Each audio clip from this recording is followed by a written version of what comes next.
صلوا على النبي صلى الله عليه وسلم واستغفر ربنا. وما تنسوش تقولوا اخواننا في غزه وفلسطين ربنا ينصرهم على الاعداء يا رب اللهم امين. بصوا بقى، احنا هنا معانا مكرونه متحمره حبايه وحبايه، وطبعا وانا بحمرها كده قبل ما اوصل للنهايه بقوم جايه حاطه عليها جزء من الشعريه بسيط كده.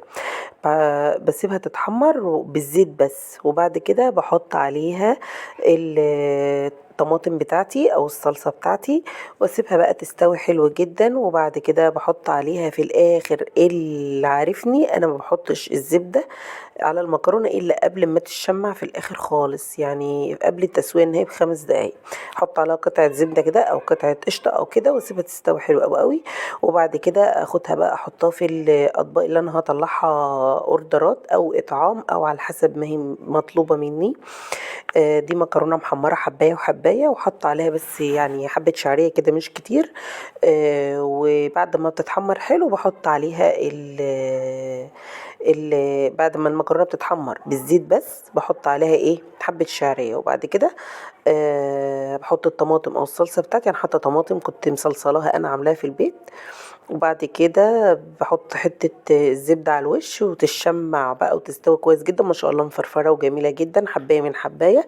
تحفه تحفه تحفه ما شاء الله اللهم بارك. طعمها خطير جدا بألف هنا للي اكل منها. ده مثلا لو حد طالب اوردر اطعام صغير كده، يا دوبك مثلا طبق مكرونه عليه ربع فرخه او كده.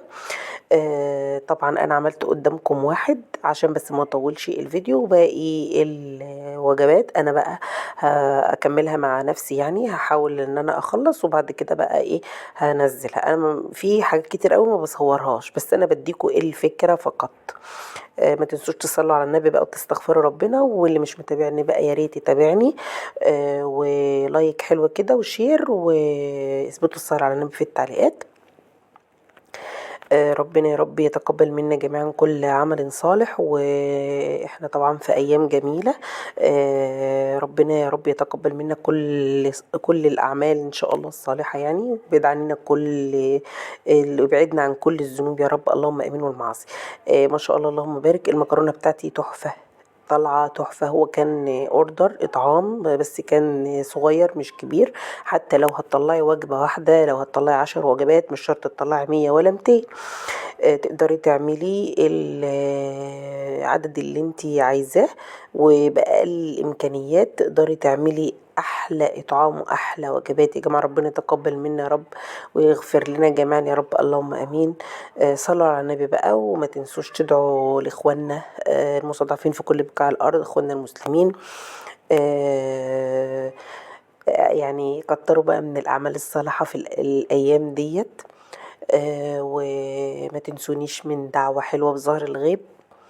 اعملوا بقى المكرونة اللي انا عاملاها دي، يلا جربوها، تبقى وجبة حلوة جدا.